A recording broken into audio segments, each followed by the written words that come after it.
30 సంవత్సరాలుగా రాజకీయ ప్రయాణం చేస్తున్న బలరామకృష్ణ లాంటి తాడిశెట్టి బ్రదర్స్ అంటే గుంటూరు నియోజకవర్గంలో తెలియని వారు ఉండరు. తాడిశెట్టి వెంకట్రావు మరియు తాడిశెట్టి మురళి గారు ఇటీవలే భారీ ర్యాలీతో ఆత్మీయ సభ నిర్వహించి వైసీపీని వీడారు. సో వీళ్ళ రాజకీయ భవిష్యత్ ఏంటి, తర్వాత తదుపరి కార్యాచరణ ఏంటి, తాడిశెట్టి మురళి గారిని అడిగి తెలుసుకుందాం. నమస్కారం సార్. నమస్కారం. సో మీ బాల్యం, విద్యాభ్యాసం, ఫ్యామిలీ గురించి. బాల్యం అంతా గుంటూరులోనే జరిగిందండి. విద్యాభ్యాసం నేను ఇంజనీరింగ్ చేశాను, మెకానిక్ ఇంజనీరింగ్. ఫ్యామిలీ, నాకు భార్య, 3 పిల్లలు, అన్నగారు, అమ్మ, నాన్న. సో మంచి చిన్న కుటుంబం, సమదైన కుటుంబం. పిల్లలు బాగా సెటిల్ అయ్యారు, అమెరికాలో ఉన్నారు. 3 పిల్లలు కూడా settled family. So happy family. మీరు పాలిటిక్స్లోకి ఎలా ఎంటర్ అయ్యారు? రాజకీయ ప్రయాణం ఎలా? రాజకీయ ప్రయాణం మాది చాలా సుదీర్ఘమైన రాజకీయ ప్రయాణం. ఇది ఈ రోజుది కాదు. మేము విద్యార్థి దశ నుంచే రాజకీయాల్లో ఉండటం జరిగింది. విద్యార్థి దశ అంటే ఇంటర్మీడియట్ చదువుతాం. 10th క్లాస్ అయిపోయిన తర్వాత ఇంటర్మీడియట్ చేరితే మా అన్నగారు ఇంటర్మీడియట్ ఫస్ట్ ఇయర్లోనే ఒక హిందూ కాలేజీలో అప్పుడు క్లాస్ రిప్రజెంటేటివ్గా పోటీ చేశారు. ఓకే. తర్వాత అక్కడ నుంచి సెకండ్ ఇయర్కి ఆయన మళ్ళీ ఏసీ కాలేజీకి ట్రాన్స్ఫర్ తీసుకొని ఏసీ కాలేజీలో కూడా మళ్ళీ క్లాస్ రిప్రజెంటేటివ్గా పోటీ చేయడం జరిగింది. తర్వాత జాయింట్ సెక్రటరీగా, కాలేజీ పాలిటిక్స్లో సెక్రటరీగా, ప్రెసిడెంట్గా, ఒక ఎన్ఎస్యుఐలో చేరి తర్వాత ఎన్ఎస్యుఐ సిటీ అధ్యక్షుడిగా, ఎన్ఎస్యుఐ రాష్ట్ర కార్యదర్శిగా చాలా పదవులు ఈ ఎన్ఎస్యులో చేశాడు ఢిల్లీలో. అప్పుడు మీరు ఇద్దరు సేమ్ కాలేజ్ ఉండేవాళ్ళు? అంటే నాకు అన్నయ్యకి యాక్చువల్గా 2 years డిఫరెన్స్ ఉంది. తర్వాత అన్నయ్య కొద్దిగా పాలిటిక్స్లో ఉండటం వల్ల నేను ఒక 1 year గ్యాప్కి వచ్చేసాను. సో అన్నయ్య గారు ఎక్కువగా చిన్నప్పటి నుంచే రాజకీయంగా చేయాలి, ఏదో చేయాలి తపన ఉండేది. అతను ఒక లీడర్షిప్ తీసుకోవాలి అనే ఒక చాలా పట్టుదల ఉండేది. సో ఆ పట్టుదల చూసి మేము, మా కుటుంబం కూడా అన్నయ్యని చాలా గట్టిగా సమర్థించాం. మా నాన్నగారు కానీ, మా అమ్మగారు కానీ. మా నాన్నగారు డాక్టర్ అయినప్పటికీ కూడా అన్నయ్య యొక్క ఇంట్రెస్ట్ని గమనించి, నీ దారిలో నువ్వు వెళ్ళు, మేము చేయగలిగినంత సపోర్ట్ మీకు చేస్తాం, ఫ్యామిలీ నీకు అండగా ఉంటుందని వెనుతట్టి పంపించినట్టు పరిస్థితి ఈరోజు నీ స్థాయికి మమ్మల్ని తీసుకొచ్చింది. ఆ రోజు మా పేరెంట్స్ చిన్న వయసులో ఈ రాజకీయాలు ఏంటి మీకు అని చెప్పేసి మమ్మల్ని అన్నయ్యని కానీ కట్టడి చేసుంటే మరి ఈ స్థితిలో ఉండేవాళ్ళం కాదు. మేము ఈ రోజున ఇంతమంది ప్రజానీకానికి అందుబాటులో ఉంటాం. అది కూడా కుటుంబం నేపథ్యం వేరే రాజకీయ నేపథ్యం కానప్పటికి కూడా ఎప్పుడో మా తాతగారు పొన్నూరు దగ్గర ఉన్నటువంటి ఉప్పరపాలెంలో ప్రెసిడెంట్గా పనిచేశారు. ఓకే. మా ఓన్ గ్రాండ్ ఫాదర్. అదొక్కటే మాకు రాజకీయ నేపథ్యం. కానీ ఆ బ్లడ్లో అలా అన్నయ్యకి చిన్నప్పటి నుంచి రావటం వల్ల ఈ 36-37 సంవత్సరాల నుంచి రాజకీయంలో కొనసాగుతూ ఉన్నాం. వివిధ పదవుల్ని మేము తీసుకోవడం జరిగింది.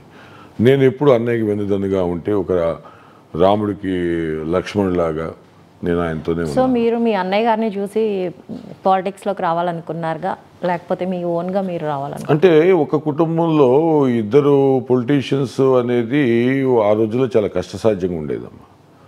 ఏదైనా కుటుంబంలో కూడా ఎదిగితేనే చాలా గొప్ప విషయం. ఆ రోజున నేషనల్ పార్టీస్ ఉన్నటువంటి పరిస్థితుల్లో మేము కాంగ్రెస్ పార్టీలో కొనసాగుతున్నటువంటి తరుణంలో 2 రాజకీయ నాయకులు అన్నదమ్ములకు వచ్చే పరిస్థితి ఆ రోజు లేము. ఎప్పుడైతే మనకి తెలుగుదేశం పార్టీ ఆవిర్భవించిన దగ్గర నుంచి ఒకే కుటుంబంలో 2 పదవులు, 3 పదవులు, కుటుంబంలో 3 ఎమ్మెల్యేలు పోటీ చేసే సందర్భంలో మన అనంతపూర్లో జరిగింది ఈ మధ్యకాలంలో. అటువంటి అవకాశాలు ఆ రోజులు ఉండేవి కాదు. కాబట్టి మేము కుటుంబం వెనక నడిపించేవాళ్ళం. రాజకీయంగా ప్రత్యక్షంగా పాల్గొంటూ ఉండేవాళ్ళం, రాజకీయంలో మేము ప్రత్యక్షంగా తిరుగుతూ ఉండేవాళ్ళం. కానీ అక్కడ అన్నయ్య గారే మాకు లీడర్. అన్నయ్య గారి ఆదేశాలనే మేము పాటించేవాళ్ళం. ఈరోజు ఇక్కడ ధర్నా చేయాలి, మేమంతా నేను మాకున్నటువంటి వాళ్ళని తీసుకెళ్ళి అన్నయ్య గారి ఆదేశాల మేరకు ఆయన సమక్షంలో ఆయనతో పాటు ఒక ధర్నా కార్యక్రమం, ఒక మీటింగ్, ఒక రాజకీయ నాయకుడు వస్తే మీటింగ్ పెట్టాలి. మేమంతా కలిసి పనిచేసేవాళ్ళం. కానీ మా అందరికి లీడరు తాడిశెట్టి వెంకట్రావు గారే.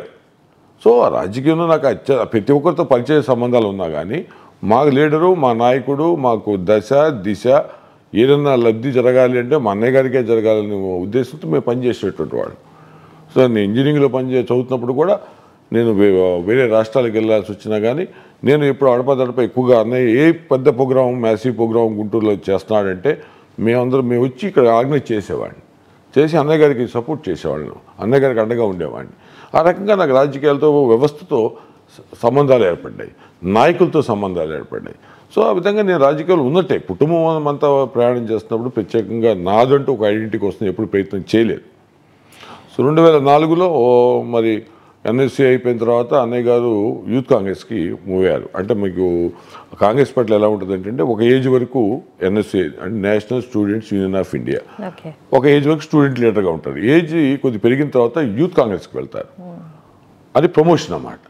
సో అలా అన్నయ్యకి యూత్ కాంగ్రెస్ ప్రమోషన్ లభించి కర్ణాటక రాష్ట్రానికి ఇన్ఛార్జిగా చాలా కాలం పనిచేసి యూత్ కాంగ్రెస్ తరఫు నుంచి, తర్వాత ఉమ్మడి ఆంధ్ర రాష్ట్రానికి యూత్ కాంగ్రెస్ ప్రెసిడెంట్ అయ్యారు 2001 సంవత్సరంలో. ఉమ్మడి రాష్ట్రానికి యూత్ కాంగ్రెస్ ప్రెసిడెంట్ చాలా పెద్ద పదవి మాకు. ఏ నాయకుడికైనా, యువజన నాయకుడికి ఒక నేషనల్ పార్టీలో కాంగ్రెస్, ఆ రోజు కాంగ్రెస్ పార్టీ చాలా బలంగా ఉంది. కాంగ్రెస్ పార్టీ అటువంటి పార్టీలో ఒక రాష్ట్రానికి యువజన కాంగ్రెస్ అధ్యక్షుడు అంటే చాలా గొప్ప పదవి. అటువంటి పదవిని అన్నయ్య చేపట్టడం జరిగింది. 2004లో మరి సోనియా గాంధీ గారు అన్నయ్య యొక్క పనితనాన్ని మెచ్చి, యువజన కాంగ్రెస్ నాయకుడిగా చేసిన పనితనాన్ని మెచ్చి గుంటూరులో మనకి గుంటూరు 2 అని అప్పుడు నియోజకవర్గం ఉండేది. దాంట్లో 2004లో ఎమ్మెల్యే టికెట్ ఇవ్వటం, ప్రజలు మమ్మల్ని ఆదరించటం, సుమారు 17,000 పైచిలకు మెజారిటీతో మేము గెలవటం జరిగింది. అప్పుడు ప్రత్యక్ష ఎన్నికల్లో ఆ రాజకీయాల్లో నేను చాలా కీలకమైన పాత్ర పోషించాను. ఎలక్షన్ జరగటం కానీ, చేయటం కానీ, బూతులు కానీ, మనుషులు కానీ, క్యాంపెయిన్ కానీ, నాకున్నటువంటి అన్నయ్య గారికి నేను తోడుగా ఉండి ఎలక్షన్ జరిపించి చక్కగా గెలిచాము. చాలా ఆనందకరమైనటువంటి సంఘటన అది. అప్పుడు జరిగిన వెరీ నెక్స్ట్ ఇయర్ అంటే 2004లో ఎమ్మెల్యే అయింది. 2005లో మున్సిపల్ ఎలక్షన్స్ వచ్చింది గుంటూరు పట్టణానికి. మున్సిపల్ ఎలక్షన్ వచ్చినప్పుడు మేము అభ్యర్థులందరినీ ప్రకటించుకొని మాకున్న డివిజన్స్లో చేసుకునే క్రమంలో పోతుంటే అప్పుడు మాకు ఎంపీగా రాయపాటి సాంబశివరావు గారు, మినిస్టర్గా కన్నా లక్ష్మీనారాయణ గారు, మా పక్క నియోజకవర్గంలో గుంటూరు 1లో నంబూరు సుబాని గారు, వీళ్ళంతా ఎమ్మెల్యేగా, మంత్రిగా, ఎంపీగా ఉండేవాళ్ళు. వీళ్ళు అందరూ వాళ్ళ ఇంట్లో వాళ్ళని, సుబాని గారు వాళ్ళ కొడుకుని కార్పొరేట్గా నిలబెడతాం, కన్నా లక్ష్మీనారాయణ గారి అబ్బాయి కన్నా నాగరాజుని కార్పొరేట్గా పోటీకి నిలబెట్టడం, అలాగే ఎంపీ రాయపాటి సాంబశివరావు గారి తమ్ముడు కొడుకైనటువంటి సాయిని వాళ్ళు కార్పొరేట్గా పోటీ చేయాలని నిర్ణయించుకోవడంతో మేము కూడా ఆలోచన చేయాల్సి వచ్చింది. అంటే మాకు పిల్లలు అప్పటికి చాలా చిన్న పిల్లలు కాబట్టి అన్నయ్య ఉన్నారంటే వాళ్ళందరూ కొడుకులని తెచ్చుకొని రాజకీయాల్లో తీసుకొస్తున్నారు, మనం కూడా ఒక ఎమ్మెల్యేగా ఉన్నాము, మన వాటా ప్రకారం నువ్వు కూడా ప్రత్యక్ష రాజకీయాల్లోకి రావాలి, కార్పొరేటర్గా నువ్వు పోటీ చేయాలి, తద్వారా మనం మన సైడ్ నుంచి కూడా అందరూ వాళ్ళ ఇళ్లలో మనిషిని పెట్టుకున్నాడు, మనం ఎందుకు పెట్టుకోకూడదు, వై నాట్ వి అంటే నాకు పెద్దగా ఇంట్రెస్ట్ లేదు, నేను నీతోనే పైన అవుతా అంటే కాదు చెయ్యి, కార్పొరేట్గా పోటీ చేద్దామని అంటే సరే అని మేము ఉంటున్న నివాసం ఉంటున్న ప్రాంతం నుంచే ఆ డివిజన్ నుంచే నేను కంటెస్ట్ చేయడం జరిగింది. నాది సంతోషకరమైన వార్త అంటే ఇంకొక 2వ నామినేషన్ ఎవరు ఫైల్ చేయలేదు. సింగిల్ నామినేషన్ అంటే మీకు తెలుసు కదండి, ఇనానిమస్గా గెలవటం, అది ఒక చరిత్ర. కార్పొరేషన్లో ఏ కార్పొరేషన్ అప్పటి వరకు జరిగిన ఏ కార్పొరేషన్లో కూడా, ఏ మున్సిపల్ కార్పొరేషన్లో కూడా ఇనానిమస్గా అభ్యర్థి గెలవటం అనేది జరగలేదు.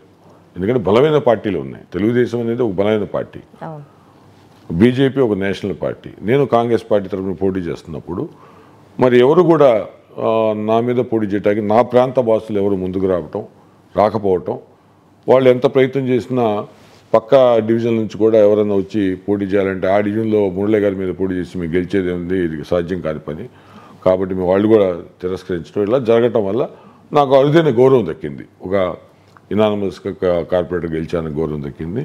తర్వాత రాజేష్ రెడ్డి గారు ఆశిస్తూ నన్ను డిప్యూటీ మేయర్గా కూడా చేయడం జరిగింది. ఆయన కూడా నన్ను బాగా ప్రేమించే మనిషి, మమ్మల్ని అంటే మా కుటుంబాన్ని ఇష్టపడేవాళ్ళు, చాలా వాళ్ళ ఇంట్లో పిల్లలా మమ్మల్ని చూసుకునేవాడు. ఆయన నువ్వు డిప్యూటీ మేయర్గా చేయి, కన్నా లక్ష్మి గారి అబ్బాయి మేయర్గా చేస్తాడు, మీ ఇద్దరు ఈ టౌన్ని మీరు జాగ్రత్తగా డెవలప్ చేయాలి అని చెప్పేసి మాకు బాధ్యత తప్పడం జరిగింది. తద్వారా అప్పుడు జరిగిన క్యాంపు రాజకీయాలు కూడా మేము చురుకైన పాత్ర పోషించి రాయపాటి వారిలో క్యాంపు నిర్వహిస్తే మేము కూడా క్యాంపు నిర్వహించి మా బలాన్ని నిరూపించుకొని ఎక్కువ మంది కార్పొరేటర్లు మాతోనే ఉండటం, రాజశేఖర్ గారి యొక్క బ్లెస్సింగ్స్ ఉండటం వల్ల మేము ఆ పదవిని తీసుకున్నాం. చక్కగా ఆ 5 ఏళ్ళు అన్నయ్య గారు, నేను డిప్యూటీ మేయర్గా కూడా సాధ్యమైనంత వరకు గుంటూరులో చాలా అభివృద్ధి కార్యక్రమాలు చేసి మేము చాలా సాటిస్ఫాక్టరీగా మేము ఆ టర్మ్ని ముగించడం జరిగింది. మీరు బీజేపీని వేడి వైఎస్ఆర్సీపీకి రావడానికి గల కారణం ఏంటి? బీజేపీలో చాలా హ్యాపీగా చక్కగా ఎటువంటి ప్రెజర్స్ లేకుండా పనిచేస్తున్న తరుణంలో సడన్గా ఒకరోజు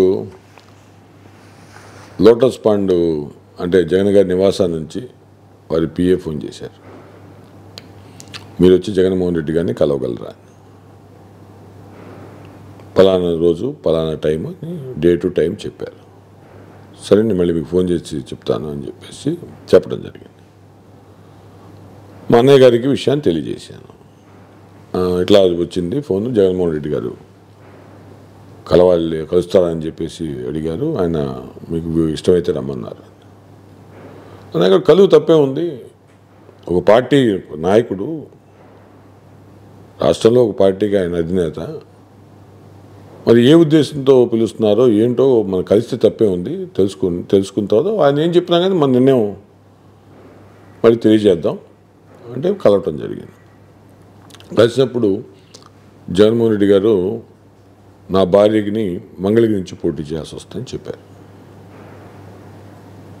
సరే మేము ఆలోచించుకొని చెప్తామని, తర్వాత మేము పోటీ చేస్తాం అని కుటుంబ నిర్ణయం తీసుకోవడం జరిగింది. నేను నా భార్య మంగళగిరిలో కొన్ని రోజులు పర్యటించడం కూడా జరిగింది. అక్కడ ఉన్నటువంటి నాయకులను కలవటం, ఒకటి రెండు మీటింగ్లు కండక్ట్ చేయటం, ఇక వేగం పుంజుకొని వెళ్దాము, స్లోగా వెళ్తాము అనే పరిస్థితిలో నారా లోకేష్ బాబు గారు తెలుగుదేశం అభ్యర్థిగా వచ్చారు. మేము అప్పటికే మా పని ప్రారంభించిన తర్వాత నేను జగన్మోహన్ రెడ్డి గారి దగ్గరికి వెళ్ళి, నారా లోకేష్ బాబు గారితో పోటీ చేసే అంత పర్సనాలిటీ మాది కాదండి, మేము పోటీ చేయలేదని చెప్పాను. అన్న మీరు నిజమైన ఆలోచించి నిర్ణయం తీసుకుంటున్నారా అన్న? ఆలోచించే మేము మా గురించి మేము ఎక్కువ ఊహించుకోవటం కాదండి, లేదు మేము పద్మశాలికి ఇవ్వాలనుకుంటున్నాను, మీ భార్య పద్మశాలి కాబట్టి మీ ఓట్లు ఉన్నాయి కాబట్టి మీరు గెలుస్తారన్నా అని ఆయన చెప్పారు. సార్ మీ అభిమానానికి చాలా సంతోషం, ఫైనాన్షియల్ కూడా చాలా ఖర్చు అయ్యే పరిస్థితి వాతావరణం అక్కడ ఉంది, మరి దాన్ని కూడా మేము ఆలోచించాలి. ఈ రెండు విధాలుగా కూడా పర్సనాలిటీ వైజు ఆర్థికపరమైనటువంటి అవసరాలు కూడా మేము చాలా ఇబ్బందికర పరిస్థితులకు వెళ్ళే వాతావరణం ఉంది కాబట్టి మేము తప్పుకుంటున్నాను అని చెప్పాను. ఆయన మరి మీరు ఇప్పుడు వెళ్ళిపోతే నాకు వేరే అభ్యర్థి దొరికే పరిస్థితి లేదంటే నాదొక సలహా, ఎమ్మెల్యే గారు అక్కడ ఉన్నారు, ఆర్కే గారు, మీకు ఏమైనా అవకాశం ఉంటే ఆర్కే గారిని కంటిన్యూ చేయండి సార్, వెళ్ళిపోవటం వాళ్ళు పోరాటం చేయగలరు, వాళ్ళకి ఆ శక్తి సామర్థ్యాలు ఉన్నాయి, సిట్టింగ్ ఎమ్మెల్యే అని ఒక సలహా చెప్పి నన్ను చేసినందుకు చాలా సంతోషం అండి అని చెప్పేసి వచ్చాను. పార్టీలో చేరిన తర్వాత, ఎమ్మెల్యే టికెట్ ఇచ్చిన తర్వాత అనివార్య పరిస్థితుల వల్ల నేను బీజేపీ నుంచి వైసీపీలోకి వచ్చేసాను. వచ్చేసిన తర్వాత నాకు టికెట్ ఇచ్చారు, తర్వాత అనివార్య పరిస్థితుల్లో ఆగిపోయాను. ఆయన అప్పుడు అడిగిన ఒక సంఘటన గుర్తొస్తుంది. పార్టీలో జాయిన్ అయిన తర్వాత ఈ ఎమ్మెల్యే టికెట్ కార్యక్రమాలన్నీ ఆగిపోయిన తర్వాత ఆయన అడిగి మీకేం కావాలన్నాను. మీరు సీఎం అయితే నాకు తిరుమల తిరుపతి దేవస్థానం బోర్డు మెంబర్గా ఇవ్వండి, స్వామి సేవ చేయాలనేది నాది చిరకాల కోరిక. రెండోసారి ముఖ్యమంత్రిగా రాజశేఖర రెడ్డి గారు అయినప్పుడు నాకు చేస్తాను అని ఒక మాట ఇచ్చారు అని మరి అనుకోకుని పరిస్థితుల్లో ఆయన చనిపోవడం జరిగింది. తర్వాత మాట ఇచ్చిన ఆయన అయితే వేరే ముఖ్యమంత్రిని అడగలేకపోయాను, ఆ కోరికను తీర్చండి అని చెప్పడం జరిగింది. నేను ఎమ్మెల్సీలు అడగలేదు, రాజ్యసభ అడగలేదు, కార్పొరేషన్ చైర్మన్ అడగలేదు, ఎటువంటి ఉన్నతమైనటువంటి పదవులు అడగలేదు. నాకు మనసుకు నచ్చినటువంటిది తిరుమల తిరుపతి దేవస్థానం స్వామి సేవ చేసుకునే అవకాశం వస్తే జీవితం ధన్యమైపోతున్నది, నా జీవితంలో ఉన్న ఆ కోరిక తీరుతుందని అడిగాను. నేను వివిధ పదవులు తిరుమల తిరుపతి దేవస్థానం చేశాను గతంలో, అన్ని కాంగ్రెస్ పార్టీలో ఉన్నప్పుడే చేశాను. నేను టొబాకో బోర్డు వైస్ చైర్మన్గా కూడా చేశాను, ఆల్ ఇండియా టొబాకో బోర్డు, అది కూడా ఘనమైన ప్రోటోకాల్ ఉన్నటువంటి పదవి. అయినప్పటికీ కూడా నేరుగా బోర్డు మెంబర్గా చేయలేదు కాబట్టి ఆ కోరిక తీర్చుకోవాలని ఆయన ద్వారా ఆశపడ్డాను. ఆయన తక్షణమే ఆయన చేస్తానని హామీ ఇవ్వటం, తద్వారా నెక్స్ట్ ఆయన ముఖ్యమంత్రి అయ్యారు. ముఖ్యమంత్రి అయిన తర్వాత మూడు సార్లు బోర్డు వేశారు, 3 సార్లు నన్ను పక్కన పెట్టారు. ఇది రాజకీయ పదవి కూడా అడగలేదు నేను ఎమ్మెల్యే టికెట్ అడగలేదు వాస్తవంగా ఆ రోజున. నాకు ఏ పదవి ఇవ్వలేదు కాబట్టి చివరిలో ఎమ్మెల్యే టికెట్ అడిగాను నేను. ఆ రోజు ఒకటోసారో రెండోసారో మూడోసారో నాకు బోర్డులో నాకు నా కోరికని నా ఆశని ఆయన తీర్చి ఉన్నట్లయితే నేను ఎమ్మెల్యే టికెట్ అడిగేవాడిని కాదు. అది ఏమీ లేకుండా సున్నాగా పంపించారు, సున్నాగా నన్ను కూర్చోబెట్టారు. కనీసం పార్టీలో కూడా ఒక సముచిత స్థానం ఇవ్వలేదన్న దుఃఖతో సరే బీజేపీ నుంచి వైసీపీకి వచ్చాము, వైసీపీలో ఏం జరగలేదు కాబట్టి ఇప్పుడు ఒక విధమైనటువంటి నిరాదరణ గురవటం అనేది మా అంచెలకు మా ఆత్మీయులకు కూడా నచ్చని పరిస్థితుల్లో మేము బయటకు వచ్చాం. చూద్దాం భవిష్యత్తు గురించి ఏం జరిగింది. సుదీర్ఘకాలంగా రాజశేఖర్ గారు కాంగ్రెస్తో పాటు ప్రయాణించారు. తర్వాత వైఎస్ఆర్సీపీలో జగన్ గారితో ప్రయాణం చేశారు. ఇంత సుదీర్ఘకాల ప్రయాణం చేసిన తర్వాత మీరు రీసెంట్గా వైసీపీని వీడారు. దీనికి గల కారణాలేంటి? పెద్ద కారణాలే ఉన్నాయి.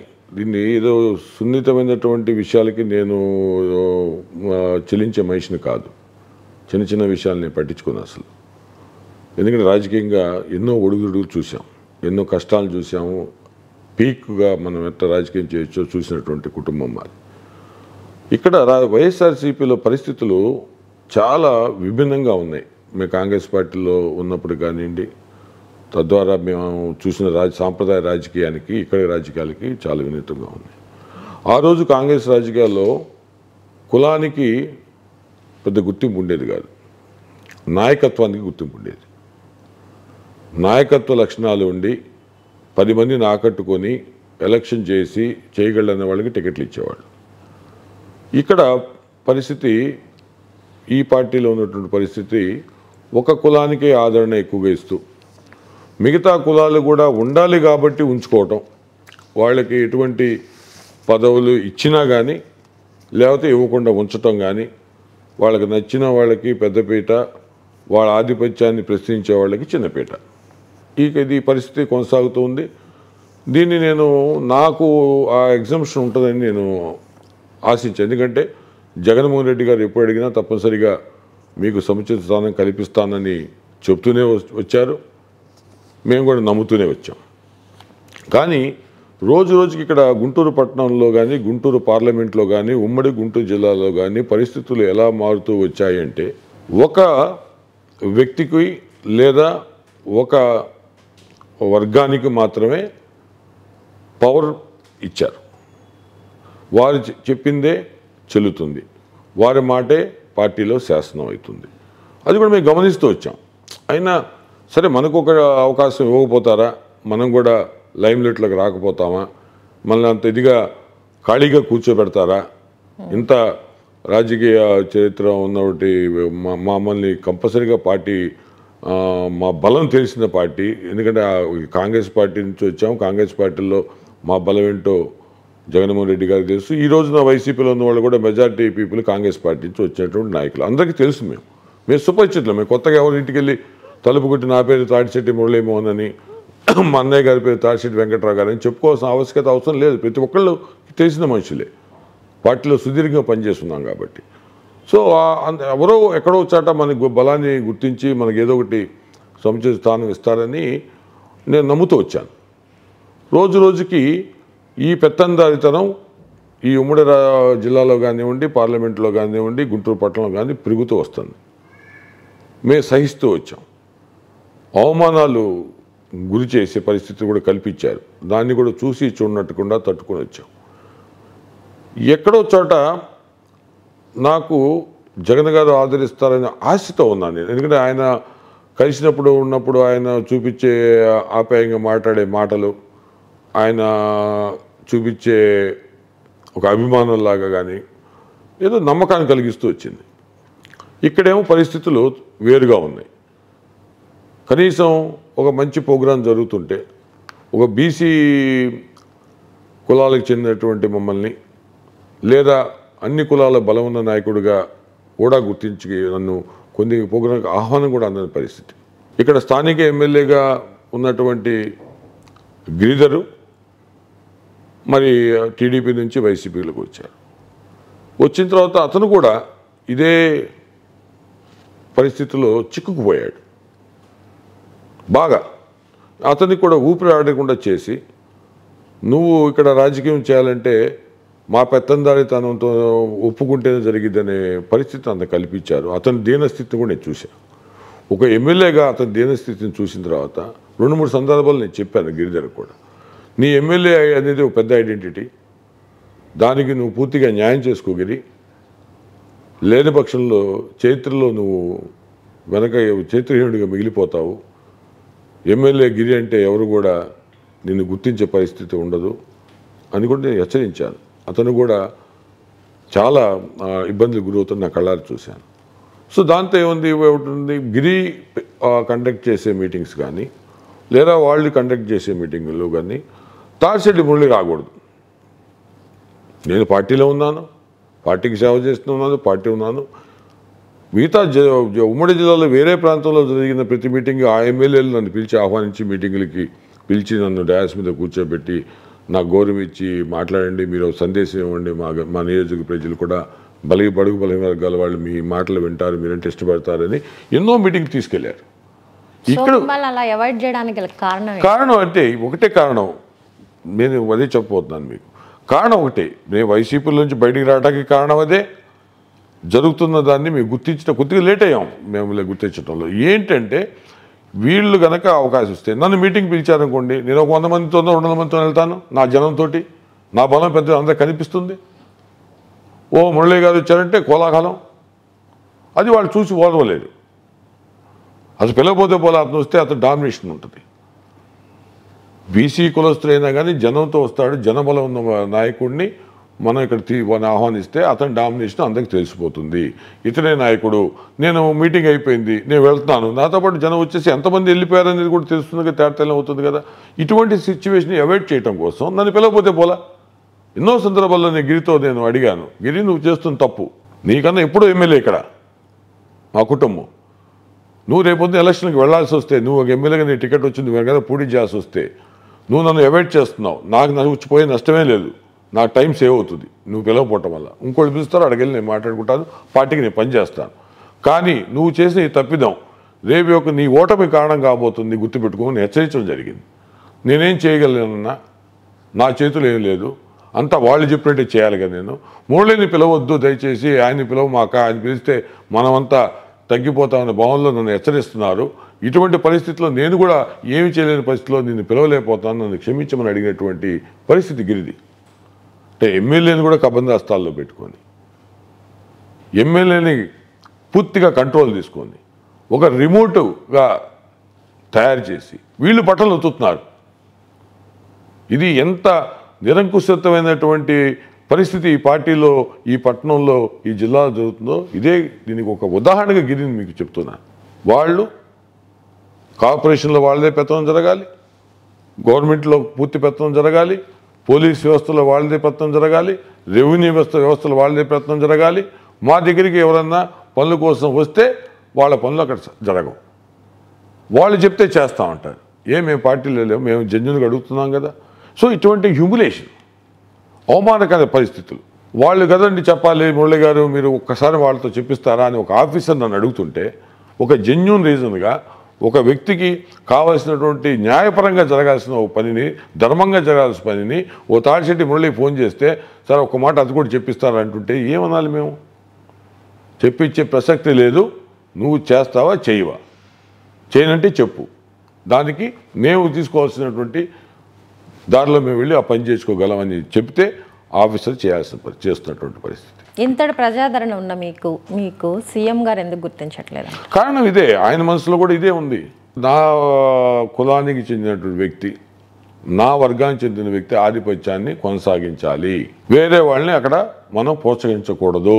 బీసీ వర్గాల్ని, ముఖ్యంగా తాడిశెట్టి ఫ్యామిలీని మనము ప్రోత్సహించకూడదు. ప్రోత్సహిస్తే మా వర్గానికి, మా కులానికి సంబంధించినటువంటి నాయకుడికి అక్కడ ఇబ్బంది కలుగుతుంది. ఇక్కడ ఇంకొక పవర్ సెంటర్ స్టార్ట్ అవుతుంది. ఏ పదవి ఇచ్చినా సరే ఆ పదవిని పెట్టుకొని ఇక్కడ ఒక పవర్ సెంటర్ స్టార్ట్ అవుద్ది. ఈ పవర్ సెంటర్ మావాడి కన్నా బలమైనదిగా పెరిగితే వీడు పాపం ఇబ్బంది పడతాడు, ఈ మనవాడిని మనం కాపాడుకోవాలి, వీటిలాంటి వాళ్ళు బీసీలు వీడిపోతే ఒక 100 మంది బీసీలు వస్తారనే ఒక ఆలోచనతో ఉన్నటువంటి పరిస్థితిని గమనించాను. సో ఇక్కడ మనకి ఆదరణ ఇప్పటికీ లభించదు, ఏ నాయకుడికి లభించదు. నా ఒక్కడికే కాదు, ఇప్పుడు వైఎస్ఆర్సీపీలో కొనసాగుతున్నటువంటి నాయకులు కూడా నేను చెప్తున్నాను. ఈ కులాహంకారం పెత్తందారితనం ఉన్నంత వరకు ఇతర నాయకులకి ఎటువంటి పదవులు లభించవు ఈ ప్రాంతంలో అనేది ఖచ్చితంగా అర్థమయ్యి నేను బయటకు రావడం జరిగింది. బయటికి రావడానికి నేను ఒక ప్రెస్ మీట్ పెట్టో లేకపోతే ఒక ప్రెస్ నోట్ రాసో బయటికి రావాలని అనుకోలే. నా యొక్క పరిస్థితిని నా మనుషులకి వివరించి నా ఆత్మీయుల దగ్గర వాళ్ళ యొక్క ఫీడ్బ్యాక్ తీసుకోవాలని నేను వెళ్ళాలని నిర్ణయించుకొని ఆ రోజు నేను 19వ తారీఖు ఆత్మీయ సమావేశం నిర్వహించడం జరిగింది. నేను ఊహించినంతగా నాకు తెలుసు, మా వాళ్ళు చాలామంది రోజు టచ్లో ఉంటుంది. నేను 30 సంవత్సరాలు ప్రజలతోనే ఉన్నాము. మాకంటూ ఒక అండదండగా ఉన్న కులం ఉంది, నా కులం ఉంది, కాపు కులం ఉంది. ఇతర కులాల్లో కూడా నాకు అత్యంత సన్నిహితులైనటువంటి మిత్రులు, శ్రేయభిలాషులు ఉన్నారు. వస్తారనుకున్నాం, కానీ మరి భూమి ఇనిందన్నంత విధిగా ఇన్ని వేల మంది ఆ రోజు ఆత్మీయ సమావేశానికి పార్టీని లెక్క చేయకుండా, రేపొద్దున పార్టీలో మాకు క్వశ్చన్ మాకేస్తారు, ఆ మీటింగ్కి వెళ్ళారు కాబట్టి మీకు ఇది చేస్తాం అది చేస్తాం అని ప్రజాప్రతినిధులు, మాజీ ప్రజాప్రతినిధులు, కుల నాయకులు, సీనియర్ సిటిజన్స్, మహిళలు, యువకులు, వైనాట్ అన్ని వర్గాల ప్రజల్ని మేము చూడటం జరిగింది. ఆ రోజే నాకు నిజమైనటువంటి మనశ్శాంతి దొరికింది. ఈ పార్టీలో 5 ఏళ్ళు కొనసాగినా కానీ నేను ఏ రోజు ఒక్కరోజు కూడా మనశ్శాంతిగా ఉన్నటువంటి పరిస్థితి ఈ పార్టీ నాకు కల్పించలేదు. ఎప్పుడైతే నా నిర్ణయాన్ని తెలుసుకోవడం కోసం లేదా వాళ్ళ యొక్క అభిప్రాయాలను చెప్పడం కోసం వేలాది మంది వచ్చారో ఆ రోజు నిజంగా నాకు పీస్ ఆఫ్ మైండ్, ఆనందంతో చాలా చాలా చాలా చాలా మనసు సంతోషపడి ఆనందపడిన పరిస్థితి 5 ఏళ్ళు అదొక్క సంఘటనే. పార్టీ పరంగా ఏ రోజు నాకు ఆనందం కలిగించలేదు. ఎప్పుడు సీఎం గారు వస్తున్నారన్నా నాకు టెన్షనే. ఎందుకు టెన్షను? నాకు ఎటువంటి ప్రోటోకాల్ లేదు. కానీ ఈ టౌన్లో కానీ ఈ జిల్లాలో కానీ ప్రతి ఒక్కరికి ప్రతి నాయకుడికి తెలిసిన మనిషిని, నా జూనియర్స్కి పదవులు ఆ వర్గంలో ఉండటం వల్ల అతని మోచేతి నీళ్లు తాగిన వాళ్ళకి అందరికీ పదవులు ఇప్పించారు. వాళ్ళేమో సీఎం గారికి ప్రోటోకాల్గా హెలిప్యాడ్ దగ్గర నుంచి ఉంటున్నారు, డయాస్ మీద ఉంటున్నారు. నేను వెళ్తే మురళి గారు మీ పేరు లేదంటాడు ఒక సీఏ. అది నా పేరు ఉండటం అవసరం ఏందిరా, నేను వెళ్తానులే అంటే, కాదు సార్ ఓన్లీ పేరు ఉంటేనే మీ సీఎంగా కలిసేది, లేకపోతే లేదు. నా జూనియర్లు, నాతో కలిసి పనిచేసిన వాళ్ళు, నా సీనియర్లు, నాకంట మరి పెద్ద ప్రభావం చూపించలేనటువంటి జనంలో ప్రభావితం చేయలేని చిన్న చిన్న నాయకులు, అలా ఉంటే ఒక రాజకీయ నాయకుడికి అది అవమానంగా ఫీల్ అవుతా లేదు చెప్పండి మీరే. ఆ పరిస్థితులు ఎదుర్కొన్నాను నేను. ఆయన వస్తుంటే టెన్షన్, మనం ఎట్లా వెళ్ళాలి ఇప్పుడు? సరే, అక్కడ ఉన్నట్టు పోలీస్ ఆఫీసరో లేదా ఇంకొక మంత్రో ఇంకొక ఎమ్మెల్యేనో వచ్చి మురళి గారిని ఆపమాకండి, బాగుండదు అని వాళ్ళు వచ్చి బతిలాడుకోవటం, తీసుకెళ్ళటం, ఇటువంటి సందర్భాలు కూడా నేను చూసా. ఇవన్నీ చూసి భరించిన తర్వాత చివరికి ఇక్కడ ఏమీ లేదు, ఇక్కడ ఉన్నది మాకు చేసేది గుండి సున్నా తప్ప వీళ్ళు మాకు ఏమిటి ఒకటి కూడా చేయరు, 2 కూడా చేయరు, ఏమీ చేయరు, నాకు చేయకపోతే పోయారు. నేను రికమెండ్ చేసేటువంటి నా అనుచరుగణం ఎవరైతే ఈ పార్టీకి 2019 ఎలక్షన్లో నా యొక్క పిలుపు మేరకు వాళ్ళు ఏ పార్టీలో ఉన్నా కానీ అన్ని పార్టీలను వదులుకొని వైసీపీలో నాతో పాటు కలిసి పనిచేసి వైసీపీ విజయానికి 5-6 నియోజకవర్గాలు కృషి చేసినటువంటి మనుషులు ఎవరైతే ఉన్నారో వాళ్ళకన్నా గుర్తింపు ఇవ్వమని అడిగాను.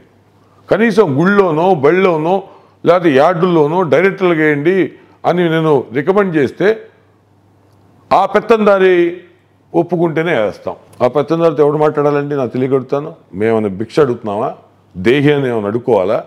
కార్యకర్తలు పనిచేశారు, అది ఆ కన్సర్న్ ఎమ్మెల్యే లెటర్ ఇచ్చాడు, లెటర్ ఇచ్చిన తర్వాత దాన్ని ఆమోదిస్తారా లేదని మీ ఇష్టం. మేము వెళ్ళి ఇంకొన్ని ఎందుకు బతికోవాలి? మేము మెరిట్ మీద అడుగుతున్నాం. అటువంటి గుడిలో పడిలో కూడా డైరెక్టర్ లేకుండా ఆ పెత్తందారి చెప్తేనే వేస్తామంటే వాడిని వెళ్ళి అడగాల్సిన అవసరం నాకు లేదని నేను ఏ రోజు కూడా అతని దగ్గరికి వెళ్ళి మాకు పదవులు ఇప్పించమని మేము అడగలేదు, నాకు అవసరం లేదు కూడా. సరే, చివరాఖరికి ఏమైంది? ఈ ఎమ్మెల్యే టికెట్లు పంపిణీ కూడా అయిపోయిన తర్వాత నేను గుంటూరు వెస్ట్ నుంచి పోటీ చేస్తాను, అవకాశం కల్పించమని సీఎం గారిని అడిగాను. తప్పనిసరిగా పరిశీలిస్తామన్నా అన్నాడు ఆయన. మంచిదండి, థ్యాంక్ యూ చెప్పాను. మా పెత్తందారి నీకేమన్నా ఇబ్బందా, నీ వల్ల మా పెత్తందారికి ఏమైనా ఇబ్బంది అని అడిగాడు. అడిగాడు శ్రీకుమార్ నేరుగా నన్ను. నాకైతే ఇబ్బంది ఏం లేదండి, ఆయనకి ఇబ్బంది ఉంటుంది నాకు తెలియదు, మీరు ఆయన అడగాలి అని చెప్పాను నేను. మరి ఆయనకి ఇబ్బంది అని చెప్పుకున్నాడేమో, నన్ను అడిగినట్టు అతను అడుగుంటాడు కదా, చెప్పున్నట్టున్నాడు. మమ్మల్ని అది కాదని పక్క నియోజకవర్గం ఒక బీసీ మహిళని తీసుకొచ్చి ఇక్కడ వేశారు. సంతోషం, ఇప్పుడు వాళ్ళ నిర్ణయం వాళ్ళు తీసుకున్నారు, మేము కూడా మా నిర్ణయం మేము తీసుకోవాలి కదా. వాళ్ళ ఆలోచన విధానం ఆ రకంగా ఉన్నప్పుడు మా ఆలోచన విధానం మేము చేస్తాం. మా ఆలోచన విధానం ప్రకారం మేము ఆత్మీయులందరూ కూడా మాకు చెప్పారు, మీరు తప్పనిసరిగా ఈ పార్టీలో కొనసాగే అవసరం లేదు, ఆవశ్యకత లేదని తేల్చి చెప్పారు. వాళ్ళ నిర్ణయాన్ని మేము శిరోధార్యంగా తీసుకున్నాం, మేము బయటకు వచ్చేయడం జరిగింది. గౌరవంగా బయటకు వచ్చాం. ఇప్పుడు ఎవరిని ఆక్షేపించాల్సిన పని లేదు. వారి ఆలోచన విధానానికి అనుగుణంగా వారు పనిచేస్తున్నప్పుడు మా ఆలోచన విధానానికి అనుగుణంగా మేము పనిచేసాం, మేము వచ్చేసాం. సింపుల్. అది దాని వైసీపీ రావడానికి కారణాలు ఇవన్నీ చెప్తారు. మొన్న జరిగిన ఆత్మీయ సభలో వేల సంఖ్యలో విశేషంగా ప్రజలు ఆదరించారు మిమ్మల్ని. సో వేల సంఖ్యలో బైక్ ర్యాలీలో వచ్చారు. సో ఇది బలం అనుకోవాలా, బల ప్రదర్శన అనుకోవాలా? మేము బల ప్రదర్శన చేయాలని ఆలోచన చేయలేదమ్మా. అసలు బల ప్రదర్శన అయితే గుంటూరు పట్టణం సరిపోదు. మనం ఆత్మీయ సమావేశంలో మేము బేసిక్గా అనుకున్నది ఏంటంటే, ఒక గ్రామంలో కానీ ఒక డివిజన్లో కానీ ఉన్న మెయిన్ ఎవరైతే మాకు అభిమానులు ఉన్నారో వాళ్ళ వరకు పిలిచి మాట్లాడని ఒక నిర్ణయం తీసుకున్నాం బేసిక్ లైన్గా. సో వాళ్ళు కూడా అది మేము సోమవారం పెట్టాము. కొద్దిమంది మరి ఆ రోజు వృత్తులకు వెళ్ళేవాళ్ళు, వ్యాపారస్తులు, రైతులు కానీ ఎవరైనా కానీ వాళ్ళకి ఇబ్బంది కలిగించే పని చేయకూడదు, ముఖ్యమైన నాయకుల్ని రమ్మని మేము ఆహ్వానించడం జరిగింది. అనూహ్యమైన పరిణామం. వాళ్ళందరూ మాట్లాడుకొని వాళ్ళ యొక్క వ్యయ ప్రయాసాలు పెట్టుకొని వాళ్ళ మా స్వచ్ఛందంగా వేలాది మంది వచ్చారు. వాళ్ళలో ఉన్న ఉత్కంఠ నేను గమనించాను. వాళ్ళంతా రావడానికి కారణం ఏంటంటే, తాడిశెట్టి సోదరులు ఏ నిర్ణయం తీసుకుంటారో తెలుసుకోవాలన్న ఉత్కంఠ వాళ్ళకి కనిపించింది. వారు మీరు ఎటుంటే మేము అటే అని చెప్పడం అనేది తెలియజేయటం కోసం మాకు వచ్చారు. మేము పిలిచింది ఒక గ్రామం నుంచి ఒక 10-20 మంది, ఒక వార్డు నుంచి ఒక 20 మంది, ఇలా గుంటూరు పట్టణంలో కానీ శివారు ప్రాంతంలో ఉన్నటువంటి గ్రామాలకి మేము కబురు చేశాం ఫోన్ ద్వారానే. నేను ఎక్కడ ఏ గ్రామం వెళ్ళలేదు, ఏ డివిజన్కి వెళ్ళలేదు, నేను ఎక్కడికి వెళ్ళి మీరంతా రావాలి సక్సెస్ చేయాలని అడగలేదు, మా అన్నగారు కూడా ఎవరిని అడగలేదు. ఫోన్లో ఉన్న వాళ్ళకి మేము ఫోన్ ద్వారా తెలియజేసాం. ఇతర మాధ్యమాల ద్వారా 2 రోజుల ముందు ప్రెస్ మీట్ పెట్టి చెప్పాను. ఇదే మేము చేసిన ఎఫర్ట్.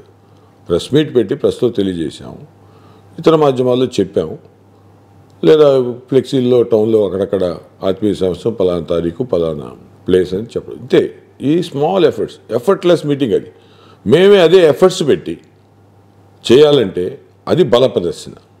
ఆ ప్రదర్శన జరిగే సందర్భం రావాలని కోరుకుంటున్నాను నేను. వచ్చిన రోజున మా శక్తి ఇంకెంతవరకు ఉంటుందో నేను చూపిస్తాను. ఇది వ్యక్తిగతమైనటువంటి శక్తి సామర్థ్యాలు, ఇది పార్టీ యొక్క బలము కాదు, లేదా ఇంకొక నాయకుడి యొక్క అండతో మేము చేయలేదు. 2 బొమ్మలు, అన్నగారిది తర్వాత నాది. 2 బొమ్మలతోనే 2 వ్యక్తులు, ఒక కుటుంబం, ఒక సోదరులు చేసినటువంటి ఒక చిన్న సమావేశానికి వచ్చినటువంటి స్పందన అది. ఇంకా బల ప్రదర్శన అడిగారు చూసారా, అది జరుగుతుంది, జరిగే రోజు వస్తుంది, రావాలని కోరుకుంటున్నాను. వచ్చిన రోజు చూపిస్తాను. అప్పుడు మీకే చెప్తాను నేను, అమ్మా మా బల పరిస్థితి మీరే కొద్దిగా షూట్ చేయమని చెప్తాను నేను. అది ఆ సందర్భం కోసం ఎదురు చూస్తున్నాం. జరిగింది, చూపిస్తాం. బల ప్రదర్శన కూడా చూపించే పరిస్థితి వస్తుంది. ఇది చాలా స్వచ్ఛందంగా జరిగినటువంటి కార్యక్రమం. జగన్ ఇప్పుడు మిమ్మల్ని గుర్తించి మళ్ళీ పిలిస్తే మీరు వెళ్తారా? ఏం గుర్తిస్తారమ్మా? ఇప్పుడు దీంట్లో రాజకీయాలు ఎట్లా ఉంటాయండమ్మా, మేము బ్లాక్మెయిల్ రాజకీయాలు చేసే మనుషులు కాదు. మా యొక్క ఆవేదన, మా యొక్క మాకు జరిగిన అన్యాయాన్ని, మాకు జరిగిన అవమానాల్ని మేము డయాస్ మీద వ్యక్తీకరించాం, చెప్పాం. వాళ్ళు ప్రయత్నాలు చేయలేదు అని అనను, చేశారు అని అనను. ఒక వయా మీడియాకి ఏదో ప్రయత్నం జరిగితే మేము సున్నితంగా తిరస్కరించాం. వయా మీడియాగా ఏమన్నా ఒక ప్రయత్నం చేస్తారా అన్నట్టుగా ఎవరో మాకు తెలిసిన సన్నిహితులు పార్టీలో చాలామంది ఉన్నారు కదమ్మా. విజయసాయి రెడ్డి గారు మీకు కాల్ చేసి మిమ్మల్ని మీకు వైఎస్ఆర్సీపీలో రమ్మని పిలిచారని మేము సమాచారం ఉంది. ఇది ఎంతవరకు నిజం? నేను దాన్ని ఖండించలేను. సరే, ఆయన ద్వారా ఎవరో వచ్చి మాట్లాడటానికి ప్రయత్నం చేశారు. మేము సున్నితంగా చెప్పాము. జరగాల్సినటువంటి నిర్ణయాలు జరిగిపోయాయి. కొత్తగా నేను వచ్చి మాట్లాడి ఏదో మళ్ళీ బేరసారాలు చేయాల్సినటువంటి పరిస్థితి కానీ ఆలోచనలో మేము లేము అని ఖచ్చితంగా చెప్పాం, సూటిగా చెప్పాం. దానికి వాళ్ళు ఏ నిర్ణయం తీసుకుంటారు అనేది వాళ్ళ మా నిర్ణయం చెప్పడం వరకే మాది.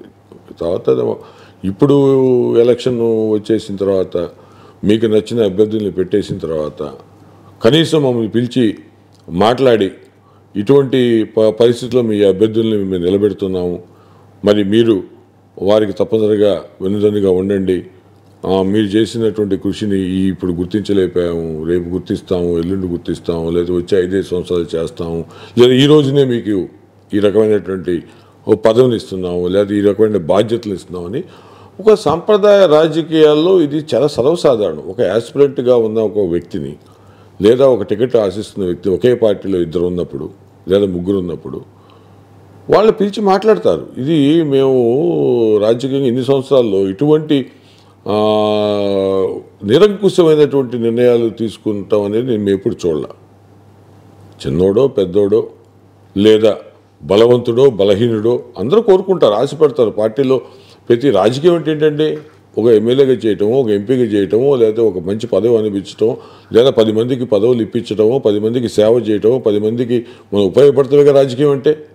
మరి ఈ రాజకీయ మరి వ్యవస్థలో ఇటువంటి సిస్టమ్ లేదు. ఇది కొత్త సిస్టమ్. ఈ సిస్టంలో మేము ఇమిడి ఉండగలమని మేము అనుకోలేదు.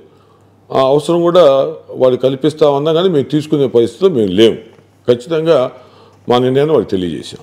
రజనీ చిలకలూరుపేట నుంచి గుంటూరు వచ్చారు. గుంటూరు వెస్ట్కి రజనీకి సీటు కేటాయించారు. ఈ వ్యూహం ఎంతవరకు కరెక్ట్ అని మీరు అనుకుంటున్నారు? ఒక్క రజనీ గారిది కాదమ్మా. ఇప్పుడు మీరు గమనిస్తున్నట్లయితే గత 2 నెలలుగా వైఎస్ఆర్సీపీ పార్టీ నిర్ణయాలను గమనిస్తుంటే అవి చాలా రాజకీయాలకి నిజంగా రాజకీయ వ్యవస్థేనా ఇది, లేకపోతే ఒక కార్పొరేట్ వ్యవస్థ అనిపిస్తుంది. కారణం ఏంటంటే ఇప్పుడు ఒక్క రజనీ గారుకే ట్రాన్స్ఫర్ రాలేదు.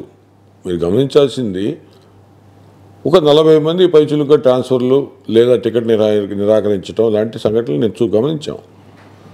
ఇక్కడ మనిషి అక్కడికి వెళ్ళటం, జిల్లాలు దాటి పోటీ చేయటం, లేదా రాష్ట్రాలు దాటి కూడా ఒక వ్యక్తి ఇక్కడ పదవి ఇచ్చారు.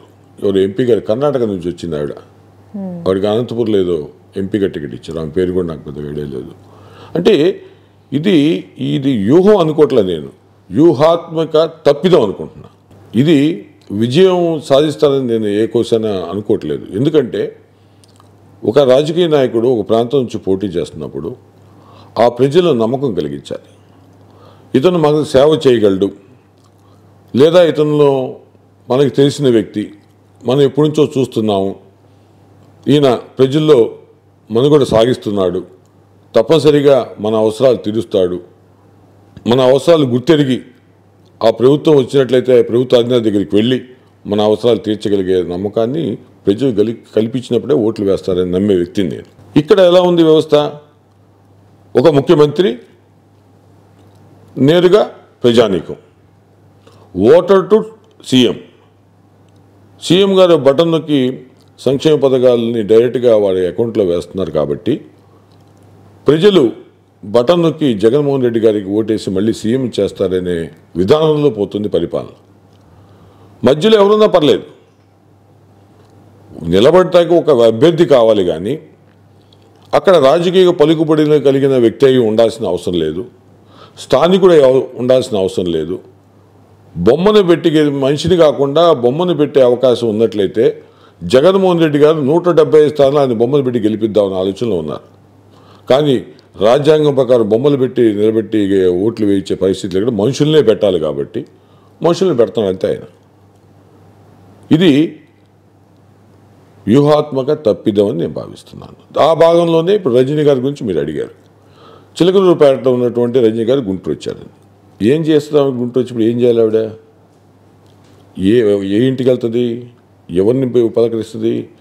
ఎవరు ఆమెను పలకరిస్తారు? ఆమె ఇప్పుడు గుంటూరు ప్రజానీకం గురించి తెలుసుకోవాలి, గుంటూరు ప్రజల యొక్క ఆశల గురించి తెలుసుకోవాలి, గుంటూరు ప్రజల అవసరాలను తెలుసుకోవాలి. ఈ నియోజకవర్గంలో ఉన్నటువంటి సామాజిక వర్గాలు వారి యొక్క అవసరాలను గుర్తించాలి. ఎప్పుడు గుర్తిస్తుంది ఈవిడ? ఏం హామీలు ఇస్తుంది? ఈ సొంతగా చేసేది ఏమీ లేదు. దండం పెట్టుకొని తిరగాలి, జగన్మోహన్ రెడ్డి గారు బొమ్మ పెట్టుకొని తిరగాలి. వాళ్ళు అదే నమ్ముతున్నారు. జగన్ మీరు వచ్చిన అభ్యర్థులు ఏం చెబుతున్నారంటే మీరు కూడా వినే ఉంటారు కదా, జగన్మోహన్ రెడ్డి గారిని చూసి మాకు ఓట్లేయండి అని అడుగుతున్నారు.